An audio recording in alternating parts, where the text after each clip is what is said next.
So there's a rule of thumb I use for a lot of creative workshops whenever they exist that I had never heard before, and it's not a rule that's, normally in writing workshops or creative workshops, and it's that if you critique someone super hard, especially if you like rip them apart to some extent, make sure that you leave them inspired to work again. This definitely doesn't happen enough, and a lot of times in a lot of workshops where there's a bunch of artists that are struggling or they've never actually made it, there's this weird trend that I've noticed where if someone does a great job, actually, everybody starts, like a few people will tear them to shreds and really make them feel crappy. And it sounds like the voice of mommy and daddy criticizing the person when they were a kid, just being projected out onto this person. And it's really awful, and it makes everything feel shitty. And then when someone does a terrible job, those same people will encourage the shit out of that person doing a terrible job. This is so backwards and nuts, because when someone does a great job, I want them to know, holy smokes,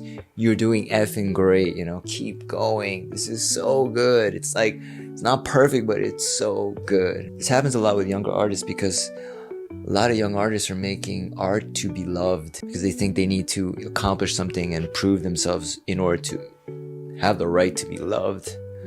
But if you mature as an artist, you realize it's not about that. It's about making work so authentic that it connects with people, and those people that connect with your work, they don't feel as alone anymore. And so you're becoming love. So if you mature as an artist, you realize it's about becoming love, not being loved. And yeah, you can reach some sort of fame by making art just to become loved.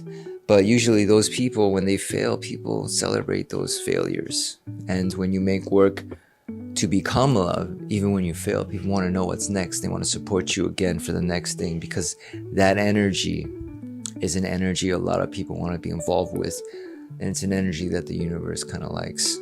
It's like Christ consciousness. My main point is be critical, just leave them inspired. You know what I'm saying?